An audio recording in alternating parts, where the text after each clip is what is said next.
Bon allez, pas chasser.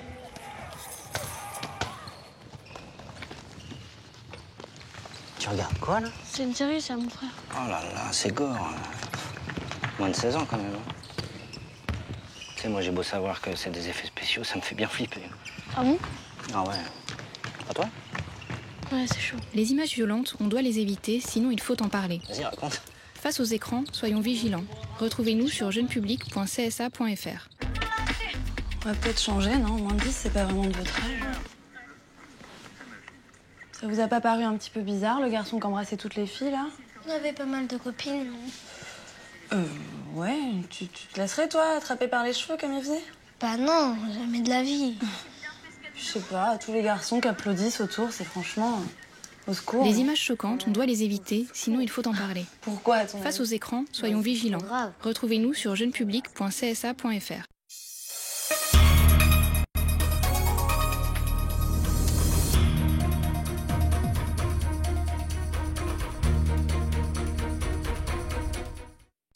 À la une ce soir, le CHU de Fort-de-France pourra-t-il supporter encore longtemps l'afflux de patients venus de la Guadeloupe? Une question posée par le CHSCT du CHU qui s'inquiète.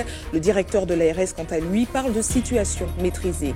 Les détenus du centre pénitentiaire de Ducos Solidaire, du Téléthon, ils ont participé à la collecte de dons dès le début de la semaine. Aujourd'hui, ils ont relevé des défis sportifs pour manifester leur soutien aux malades. Session de recrutement pour les élèves de l'école de la deuxième chance. Une délégation de la CTM et des responsables de centres de formation leur ont présenté leur offre aujourd'hui. Objectif, les préparer à s'intégrer dans le monde du travail. Enfin, une résidence d'écriture est organisée en ce moment où Vauquelin, auteurs et réalisateurs de documentaires de création, sont isolés du monde extérieur pour monter leur projet audiovisuel. Bonsoir à tous, heureuse de vous retrouver dans cette tranche info que vous pouvez suivre en direct sur Facebook. Voilà 10 jours que le CHU de Fort-de-France accueille certains patients évacués du CHU de Pointe-à-Pitre, impraticables à cause d'un incendie. 32 au total ont été pris en charge chez nous, des patients en réanimation ou présentant des pathologies graves à traiter en urgence. 2 d'entre eux sont malheureusement décédés sans lien avec leur prise en charge. Du personnel médical a bien été affecté en renfort pour faire face à cet afflux de nouveaux malades, mais le CHSCT du CHU s'inquiète. Combien de temps ce dispositif d'urgence pourra-t-il durer et qui va payer la note? De son côté, le directeur de l'ARS se veut rassurant. Voyez les réactions recueillies par Kathleen Bilascopette et Karel Chassol. Il faut qu'on nous dise la vérité. Il ne faut pas que la ministre, il y a quelque temps, dise que la situation est sous contrôle. Elle n'est pas sous contrôle. On veut savoir et qu'on nous donne des réponses claires comment on va s'organiser. Les patients valides sont en train de repartir. Il n'y a pas de problème. La chose est prise en charge. Mais ceux qui ne le sont pas, il y a des patients qu'on a reçus qui sont tétraplégiques. Comment on va faire? Ils sont plus éligibles aux soins critiques ou aux soins intensifs, mais ils ne sont pas quand même éligibles à pouvoir repartir. Simplement, ils ont une prise en charge. Qui le fera? Les patients qui ont des problèmes cardiologiques, des problèmes cardiaques, comment on va les prendre en charge pour la suite une fois qu'on a fait le nécessaire ici? Il faut qu'on se pose des bonnes questions et il faut qu'on nous dise la vérité. On a le personnel qui, derrière tout ça, le personnel va commencer à s'épuiser et à se fatiguer de ces choses-là et être en situation tendue parce qu'on est en situation tendue. On a notre effectif de patients plus le leur. Comment faisons? C'est un dispositif de coopération, de réponse à un besoin pour ces quelques patients de la Guadeloupe et qui devrait progressivement rentrer dans l'ordre puisque, comme vous le savez, depuis maintenant quelques heures, quelques jours, le CHU de Pointe-à-Pitre procède à la réouverture progressive de quelques-uns de ces bâtiments. C'est une activité qui sera facturée et comme tout autre patient, ces patients de la Guadeloupe feront l'objet donc d'un encaissement de recettes au profit de l'établissement. Ensuite, il faut, je dirais, bien mesurer l'ampleur. Nous ne sommes pas sur un afflux massif de patients. En l'espace de près de 2 semaines, nous avons accueilli 32 patients. Donc c'est une activité qui reste toutefois mesurée. Par ailleurs, je le souligne, les services qui ont accueilli ont également été renforcés en personnel, infirmiers et médecins. Et pendant ce temps, en Guadeloupe, l'heure est au grand nettoyage du CHU. Les équipes techniques et les prestataires de maintenance tentent de redonner vie à la tour touchée par les 2 incendies. Des travaux de déblayage qui seront suivis d'une expertise pour déterminer l'origine du sinistre. Un reportage de Nathalie Dinan et Moïse Dexter. Les équipes de nettoyage ont attaqué l'unité de réanimation. Il y a fort à faire pour effacer les traces de suie et aspirer l'eau, la poussière et atténuer l'odeur de fumée. Nous sommes dans la tour sud, touchée par les incendies. L'ordre de confinement est maintenu. Les urgences pédiatriques vides font peine à voir. Ça se passe très bien. On a une équipe motivée. Il faut d'abord commencer à nettoyer les murs et après on fait le sol. C'était la catastrophe. Nous, on s'est mis les 2 mains sur la tête. On s'est dit c'est pas possible.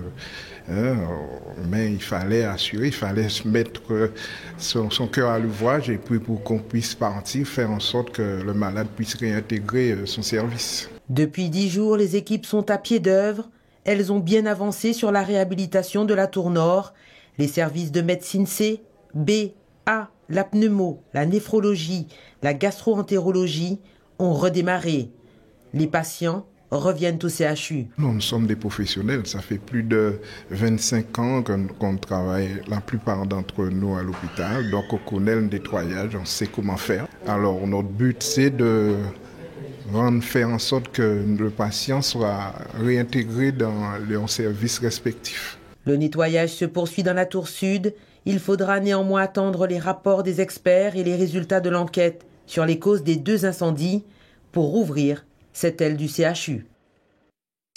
De retour en Martinique avec quelques précisions sur l'affaire de trafic de drogue sur le port dont nous vous parlions hier soir. Le procureur de la République a tenu une conférence de presse cet après-midi pour faire le point.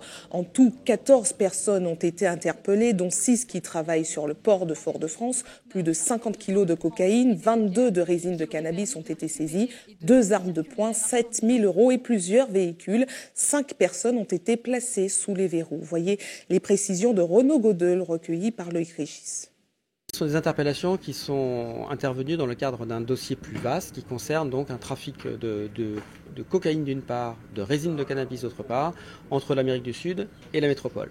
Jusque-là, rien que de plus classique. Ce qui est un peu particulier, c'est qu'en l'occurrence dans ce dossier, cette marchandise-là transitait par le port de Fort-de-France. Et c'est dans ces conditions qu'il a été décidé de mener une opération d'interpellation le 4 décembre dernier, opération d'interpellation au cours de laquelle 14 personnes ont été placées en garde à vue.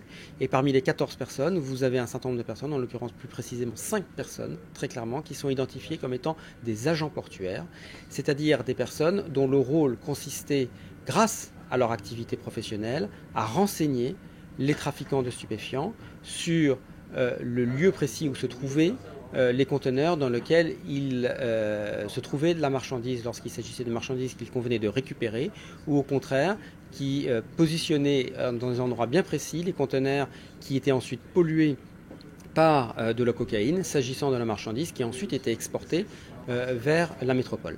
À l'heure où je vous parle, 6 personnes ont déjà été présentées devant le magistrat instructeur et parmi ces 6 personnes, 5 personnes dorment ce soir sous les verrous. Et s'agissant de la 6e personne a été placée sous contrôle judiciaire, mais un appel a été interjeté par le parquet. Coup d'envoi aujourd'hui de la 31e édition du Téléthon. Les détenus du centre pénitentiaire de Ducos ont participé ce matin à un rendez-vous solidarité. Ils ont relevé certains défis sportifs pour manifester leur soutien aux malades. Tout au long de la semaine, certains volontaires ont même pu faire des dons. Voyez ce reportage d'Anaïs Gall. Certains n'avaient pas pédalé depuis bien longtemps. Alors lorsque les moniteurs sportifs leur ont proposé de monter en selle, ils sont près de 80 à avoir saisi l'occasion. Voilà près de 10 ans que le centre pénitentiaire de Ducos participe au Téléthon à travers des actions sportives. Cette année, le choix s'est porté sur le cyclisme avec en invité de marque Félix Verpré qui ouvre la marche. Pour les détenus, c'est l'occasion de se montrer solidaires tout en s'évadant un peu. Il nous donne la force de venir nous voir en prison. Donc nous, on lui donne la force. Comme il est aveugle, on lui donne toute notre force pour participer au Téléthon, pour l'aider au Téléthon. Et pour montrer aussi aux gens que même en prison, les jeunes on a fait du mal, mais on prouve qu'on a de la bonne foi et puis qu'on peut se réinsérer en faisant du vélo, du sport, tout. Ça, c'est la bonne chose pour que même si on est en prison, c'est toujours le moyen pour occuper, pour faire des activités, pour aider les personnes qui ne peuvent pas tirer leur coup parce que la prison est très dure. Cette année, le Téléthon est parrainé par Ronald Tulle et Claudine Pénon en Martinique. Ces artistes savent à quel point ces interventions en prison peuvent s'avérer bénéfiques. Le monde carcéral, toujours en tant qu'artiste, nous avons l'habitude de le côtoyer pour les fêtes de Noël, parfois au carnaval, à diverses manifestations. Nous sommes conviés, soit pour jouer ou simplement rencontrer les détenus. Donc pour nous, c'est pas quelque chose de nouveau. Ce sont des gens comme nous qui ont peut-être dérapé un moment et il faut toujours leur donner de l'espoir de revenir à des choses plus convenables. Voilà. Amener le Téléthon en prison, une manière aussi de briser l'isolement. Tous les ans, la maison d'arrêt propose une discipline sportive différente pour enrichir les activités carcérales. À chaque fois, nous cherchons à innover. L'activité VTT, c'est une activité qu'ils ne pratiquent pas au quotidien. Donc, quand ils découvrent ça, ils sont bien, ils sont là, en plein air, on passe une bonne journée, il y a de la musique, ça rigole. Voilà, et ils conjuguent l'effort au plaisir et c'est tout bénef, quoi. Au total, les détenus auront effectué 240 tours de piste pour relever le défi du Téléthon. Certains d'entre eux ont même participé à la cagnotte en faisant des dons à l'association. Et aujourd'hui, c'était également la journée nationale de la laïcité, une valeur que 3 écoles de Lille ont décidé de mettre à l'honneur en apposant une plaque sur le mur de leur établissement. Une nouvelle occasion de rappeler aux élèves le principe de neutralité de l'État à l'égard des religions. Anaïs Gall a assisté à la cérémonie de l'école primaire Marius Hurard à Schellcher. Voyez les réactions qu'elle a recueillies. La laïcité, c'est important parce qu'en fait, il faut pas, c'est de ne pas dire des injures, de ne pas dire par exemple t'es gros, t'es grosse, je t'aime pas, tu es raciste donc je ne joue pas avec toi, t'es blanc, t'es marron, t'es noir, c'est de ne pas dire ça. Donc c'est très important pour chacun de nous. On a le droit d'accepter les gens comme ils sont. La laïcité, c'est le vivre ensemble. C'est accepter comme on est, avoir des droits. C'est quelque chose pour séparer l'État et la religion. Marius Hurard est un personnage éminemment important pour la Martinique, puisque Marius, sitôt les lendemains de l'abolition de l'esclavage, Marius Hurard, qui est très jeune, a compris qu'il fallait installer cette école laïque, publique, en Martinique pour permettre justement aux descendants d'esclaves d'accéder à l'émancipation. Le paradoxe, c'est que c'est vrai que la religion, elle est très prenante dans la vie privée, mais c'est quand même important de savoir qu'il y a une défense de l'école publique et laïque en Martinique et que la société martiniquaise, en tout cas, se bat pour préserver l'école publique et laïque. Eux aussi apprennent le principe de la laïcité et l'égalité dans leur établissement. Les élèves de l'école de la deuxième chance de Fort-de-France ont pu bénéficier d'une remise à niveau pour s'insérer dans la société civile. Aujourd'hui, ils ont reçu le service formation de la CTM et ont pu participer à une série de recrutements avec des débouchés dans plusieurs filières, hôtellerie, BTP ou encore électronique. Loïc Régis s'est rendu sur place, regardez. Malgré son CAP pâtisserie, Ludivine n'arrive pas à décrocher un emploi. À 21 ans, elle se questionne sur son avenir. Son échange avec la formatrice est un petit pas de plus vers la réussite. Ça m'a éclairé un petit peu parce que c'est vrai que mes idées étaient un peu plutôt, mes pensées étaient un peu floues. Donc c'est vrai qu'avec l'échange que j'ai avec la dame, ça m'a un peu éclairci les esprits. Je ne suis pas encore sûre de ce que je fais, mais je pense que je suis sur la bonne voie. Pas facile d'intégrer le marché du travail avec une scolarité non aboutie. La rencontre avec les différents centres de formation permet à ces jeunes de trouver de nouvelles pistes pour leur futur. J'ai trouvé à la MEP un bac pro système numérique et j'aime beaucoup. Donc Heureusement qu'ils sont venus, puisque voilà, sinon je n'aurais rien trouvé. Hein. Ce que je dois faire, maintenant, c'est de faire des CV, lettres de motivation et lundi d'aller prendre rendez-vous avec eux. À l'école de la deuxième chance de Fort-de-France, l'objectif est de transmettre des bases solides, d'enseigner des compétences utiles, mais aussi d'effectuer un travail social auprès d'individus parfois en manque de repères. Ce qui est important pour nos jeunes, c'est déjà de reprendre confiance en leurs possibilités, en leurs capacités, travailler l'estime de soi et puis travailler aussi les savoir-être, savoir arriver à l'heure, être assidu, venir travailler tous les jours, avoir les codes vestimentaires, les codes, parce que nous avons énormément de jeunes qui ont beaucoup de compétences, mais c'est la façon dont ils expriment ces compétences-là des fois qui pêchent. À travers cette journée porte ouverte, les centres de formation rencontrent directement le public. L'occasion de présenter les filières d'avenir et offrir à ces jeunes des débouchés. Des formations dans le secteur de la fibre optique, du BTP, de l'accompagnement hôtelier, de la restauration. Donc voilà, c'est important pour la collectivité territoriale de Martinique de favoriser le recrutement de ces jeunes et qu'ils trouvent une ouverture. En Martinique, il existe une vingtaine de centres de formation en partenariat avec la CTM. Les journées portes ouvertes dans les écoles de la seconde chance seront reconduites l'an prochain. Restez avec nous à suivre dans cette édition. L'élection du député guyanais Lénaïque Adam a été annulée aujourd'hui par le Conseil constitutionnel. Des irrégularités de scrutin dénoncées par son concurrent ont été reconnues. Comme chaque vendredi, nous vous présenterons l'agenda des événements sportifs du week-end. Au programme, entre autres, la Transmartinique, dont le coup d'envoi est prévu ce soir à minuit. Enfin, découverte dans notre JT des communes, l'exposition Racines guérisseuses du plasticien Christophe Maire. Une trentaine d'œuvres à découvrir au Tropicatrium jusqu'au 16 décembre prochain. Je vous le disais, Lénaïque Adam a officiellement perdu son fauteuil de député de Guyane. La décision du Conseil constitutionnel a été rendue aujourd'hui. Il a donné raison à son adversaire Davy Riemann qui dénonçait des irrégularités dans le scrutin. Les élections de la deuxième circonscription de la Guyane sont donc tout simplement annulées. Voyez ce reportage de nos correspondants à Paris. Le Conseil constitutionnel a tranché ce matin, il faudra revoter pour élire le député de la seconde circonscription. Après l'élection du candidat de la République en marche, Lénaïque Adam, en juin dernier, son opposant David Riemann avait déposé recours puisque seulement un seul assesseur était présent dans les bureaux de vote de Maripasoula. Or, deux doivent obligatoirement être présents lors des votes. On revient à zéro.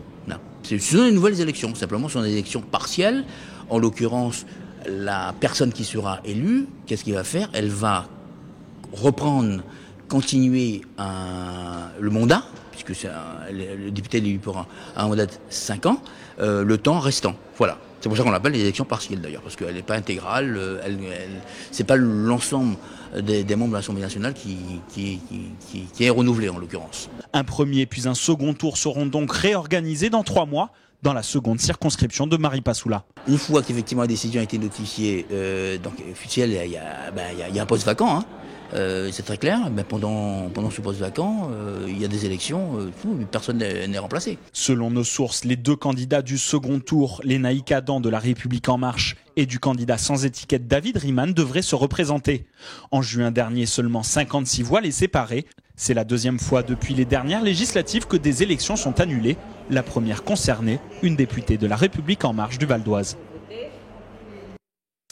Tout autre chose maintenant, avec les fêtes de fin d'année, il y a une tradition pouvant se révéler très dangereuse mais très appréciée des plus jeunes qui ressurgit, l'utilisation des pétards. Si seuls ceux de catégorie 1 sont autorisés, certains défient les règlements de la préfecture et s'en procurent des illégaux. Alors pour sensibiliser les jeunes aux dangers encourus, une matinée de prévention a été organisée dans un collège en Guyane et Jonathan Lariot était sur place. Regardez. Les regards fixes ou cachés derrière leur t-shirt. Les élèves de 5e du collège Girard-Holder ont du mal à supporter ce qu'ils ont devant leurs yeux. Sur ce diaporama, des photos de membres du corps détruits par l'explosion de pétards. Vous pensez que c'était possible que ça soit aussi grave un pétard? Non, franchement non. Ça m'a choqué. Par exemple, ils vont jeter un pétard, ils croient que c'est pour rigoler, mais non. Parce que si ça leur arrivait, ils n'auraient pas fait ça. Une manœuvre bien éprouvée par les membres de la brigade de sécurité du rectorat. Rien de mieux que choquer pour attirer l'attention des élèves. J'avais vu certaines images aussi qui montraient qu'il y avait des gens qui se blessaient, ils perdaient la vue, l'ouïe. Il y a des jeunes, ils utilisent des pétards et en fait, il ne s'intéresse pas vraiment aux personnes qui sont autour, qu'il les lance comme ça partout. Les pétards répartis en 5 catégories ne sont pas tous autorisés et exigent pour une grande partie des précautions que beaucoup semblent ignorer, surtout en période de fête. On a fait un affichage choc dans le collège avec des photos choc sur les différents risques et qui ont été affichés dans toutes les coursives du collège, qui resteront jusqu'au départ en vacances, pour que les élèves puissent vraiment comprendre les messages. Ils n'ont pas cette conscience qu'un pétard, ça peut rendre sourd. Donc ils vont par exemple prendre un pétard et le lancer dans les toilettes pendant qu'un élève est aux toilettes. Donc il va pas brûler l'élève, mais il va exploser dans un lieu clos. Et du coup, c'est très dangereux pour les oreilles. Un arrêté préfectoral renouvelé chaque année stipule que seule la première catégorie de pétards est autorisée. Ce même arrêté n'en autorise la vente qu'entre le 18 novembre 2017 et le 1er mars 2018. De retour en Martinique avec une résidence d'écriture qui se tient en ce moment au Vauclin. Une formation ouverte aux auteurs et réalisateurs pour apprendre à monter un documentaire de création de façon efficace. Une première en Martinique suivie par Louis Sabas aujourd'hui. Regardez. Le cimetière est là. Ah ouais, c'est pas possible.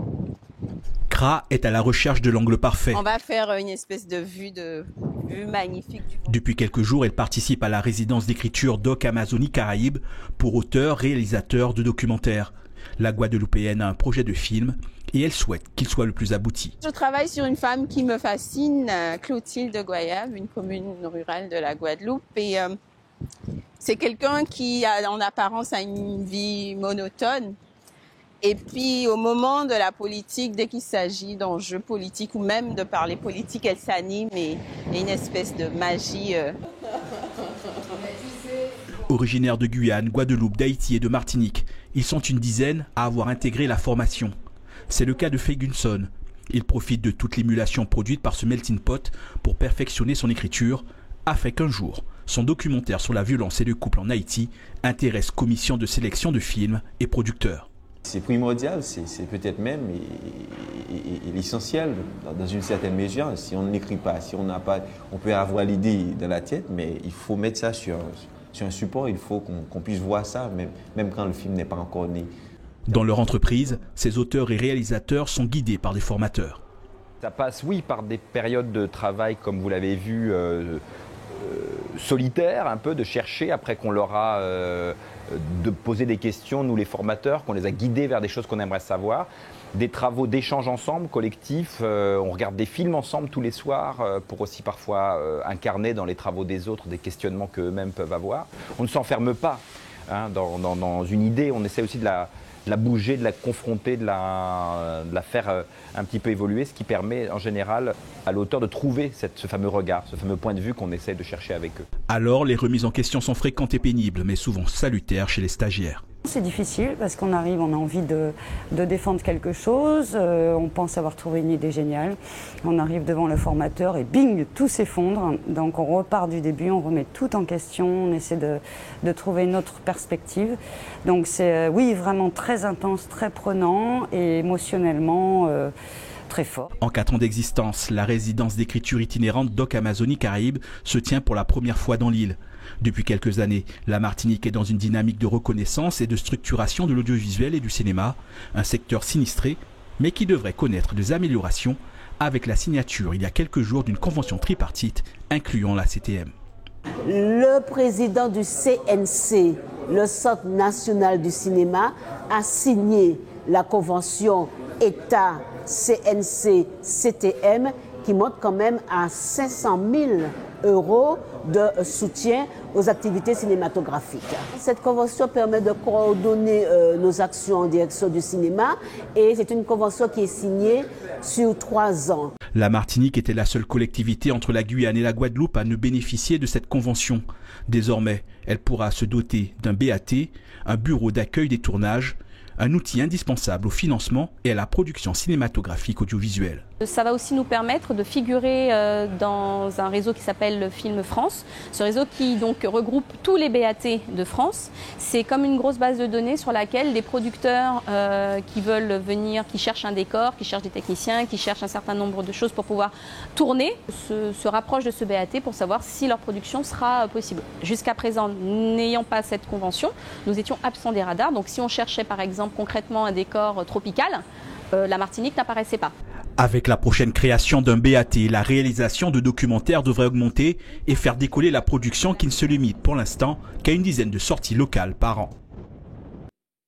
La 12e édition du Salon de la mode et de la beauté se tiendra ce samedi et dimanche dans les salons du Palais des Congrès de Madiana. Pour en parler, nous recevons Cindy Fedroni, chargée de communication d'Opensoft System, qui a la charge d'organiser la manifestation. Bonsoir à vous. Bonsoir. Merci d'avoir accepté notre invitation. Alors, cette année, comme chaque année, il y a des nouveautés. Pour cette 12e édition, quelles sont les nouveautés déjà? Donc pour cette nouvelle édition, une grande nouveauté, il y a plus 600 mètres carrés d'espace, mais 1250 mètres carrés, avec 2 podiums et 36 heures de show en simultané durant ces 2 jours. D'accord, ça signifie certainement plus d'exposants? Exactement. D'accord. On a environ 50 exposants cette année. 50 exposants, comment vous les sélectionnez? Alors, ça fait 12 ans qu'on a, grâce au soutien justement donc des professionnels et de nos partenaires, une sélection d'exposants qui évolue autour de cet univers de la mode et de la beauté, et donc qui propose aussi bien des produits comme des services autour de l'esthétique, comme le maquillage, la parfumerie. Ce sont également des professionnels comme des stylistes et des créateurs, et des professionnels du prêt-à-porter et des accessoires. Quand on entend salon de la beauté et de la mode, on pense souvent aux femmes. Est-ce qu'il y a une section pour les hommes? Alors, les messieurs sont également invités à venir se faire chouchouter durant ces 2 jours, puisque nous aurons lors des défilés également la présence de Mister Martinique. Et puis, on sait également que maintenant, les hommes prennent soin d'eux, de leur corps, de leur peau, et donc l'ensemble des exposants présents auront également des gammes spécifiques pour eux à leur proposer. Alors, un rendez-vous qui tombe juste à l'approche des fêtes de fin d'année, est-ce qu'il y aura des produits, enfin des spécificités justement aux fêtes de fin d'année, je sais pas, des robes Alors, les visiteurs auront la possibilité de bénéficier de séances d'essai, de séances de maquillage, de séances de relooking. Et puis, les exposants ont bien joué le jeu cette année et donc proposeront à tarif promotionnel aussi bien leurs services que leurs bijoux, accessoires ou vêtements. C'est ce que j'allais vous demander. Alors, dans le salon, est-ce que vous proposez, alors vous venez de le dire, des offres promotionnelles, mais des offres uniquement pour le salon ou Voilà, ce sont des offres qui sont spécifiques au salon et dont les visiteurs pourront bénéficier uniquement durant ces 2 jours au Palais des Congrès de Madiana. 12 éditions, j'imagine que si vous continuez, c'est qu'il y a du succès. Comment le public a évolué au fil des années? Pour cette édition, nous attendons plus de 5000 visiteurs, ce qui représente un visiteur toutes les 4 minutes.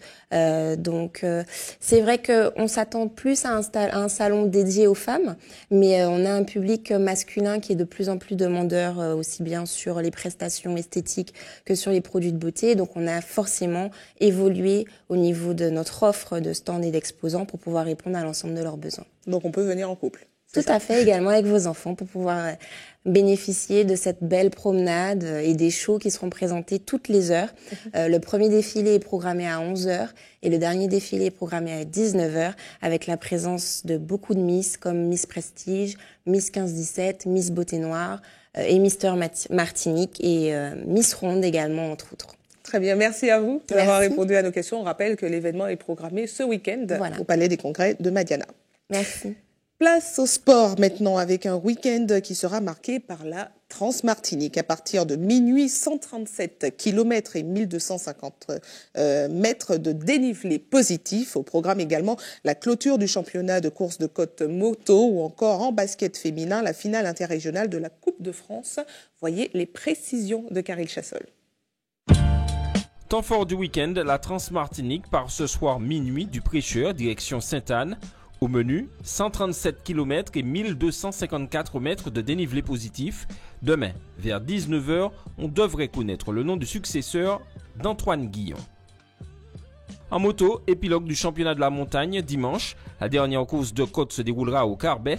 Les montées officielles sont programmées à partir de 13h30. Autre temps fort du week-end, en basket féminin, la finale interrégionale de la Coupe de France. Elle aura lieu demain 20h au Palais des Sports de Trinité. La Gauloise sera opposée à la MJC Abîme. Et pendant ce temps, poursuite ce soir 20h de la 8e journée du championnat féminin de N3. L'Éclair reçoit les Black Stars. Et chez les hommes, une seule rencontre est également prévue ce week-end. Ce soir 20h au hall Péliard-Donatien, le choc USAC-Wax. En handball masculin, début ce soir 21h30 de la 9e journée du championnat de pré-national. 3 matchs au menu. Étoile de Gondo, Éveil de Carabin au Lamentin. ASC Ducos Réveil Sportif à Sainte-Marie. Et USC Citron Gauloise à Corridon. Suite de cette journée demain 21h et dimanche 19h. Chez les femmes, ce soir 20h, 3 matchs au menu. RC Lorrain-Aiglon au Lorrain. Étoile de Gondo Arsenal au Lamentin. Et le choc USC Citron Entente AS Mondézès Gauloise à Corridon. Un match est prévu demain 19h30 et un autre dimanche 16h. En football, la 11e journée du championnat de Régional 1 débute ce soir 20h par 5 rencontres.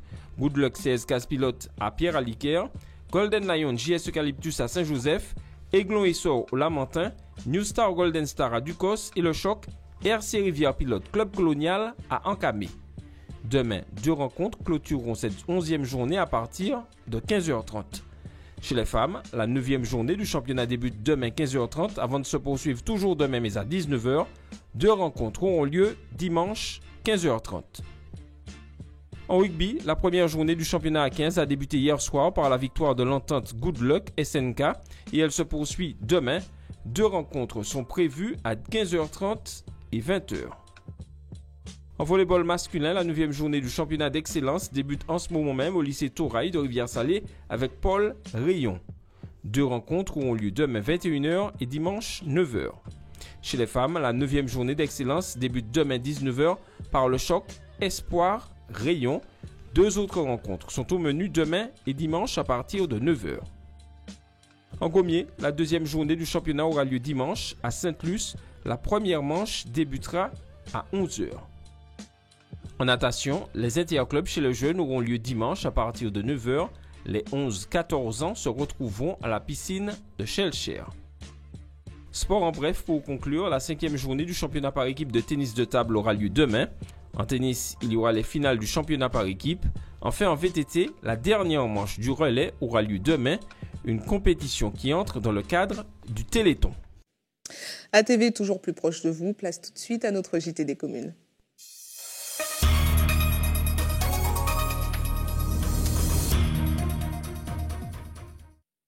Racines guérisseuse, c'est le titre de l'exposition de Christophe Maire en place au Tropique Quatrium jusqu'au 16 décembre prochain.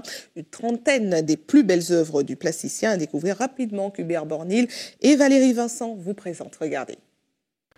Racines guérisseuses, c'est ainsi que Christophe Maire avait baptisé l'un de ses totems en 2014 lors d'une expo au Marin. C'est une manière pour lui de parler du lien que nous tissons avec nous-mêmes, avec nos voisins, avec nos rencontres en fait. Allons-y.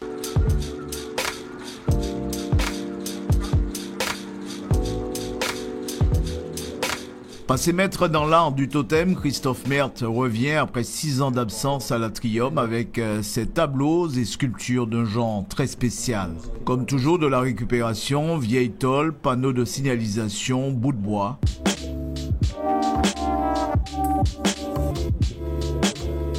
Le métal pourrait être abandonné. Il est récupéré et mis en valeur. Mis en valeur, mais pas seulement de manière esthétique, mais aussi de manière, on va dire, énergétique. C'est-à-dire qu'il y a une énergie très forte qui est canalisée à l'intérieur pour pouvoir faire ressortir le volume.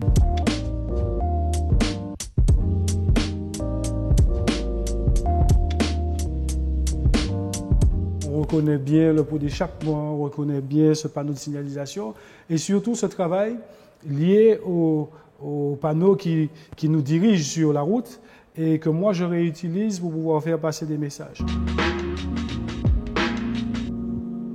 Sa démarche artistique, il l'intitule le marcaraïmonisme pour définir Martinique, Caraïbes et monde.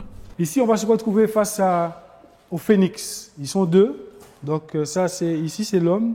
Et le phénix, en fait, c'est un travail sur la réparation qui nous amène à nous interroger sur ce que nous sommes devenus par rapport à ce qu'on a voulu faire de nous. Et aujourd'hui, en effet, nous sommes forts de ce que nous sommes devenus parce que justement, nous avons fait un travail sur nous-mêmes qui nous permet aujourd'hui d'affirmer que nous sommes martiniquais, nous sommes forts, nous faisons partie du monde et nous avons ces couleurs. Une exposition baptisée Racines guérisseuses, aucun lien avec le mystique ni nos fameux remèdes rasiers. L'idée, c'est de se baser sur le mot même racine qui est lié à l'arbre. Et donc, comment les racines se comportent entre elles, comment est-ce qu'elles s'harmonisent, comment est-ce qu'elles se côtoient pour pouvoir créer un ensemble.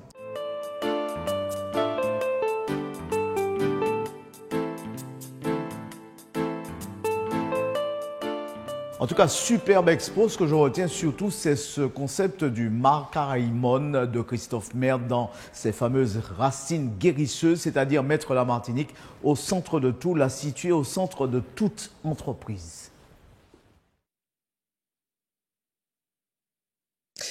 Et c'est la fin de ce journal local et régional. Mais ne bougez pas, la tranche info continue. On se retrouve dans une poignée de secondes avec Régine Germani en Tchèque. A tout de suite.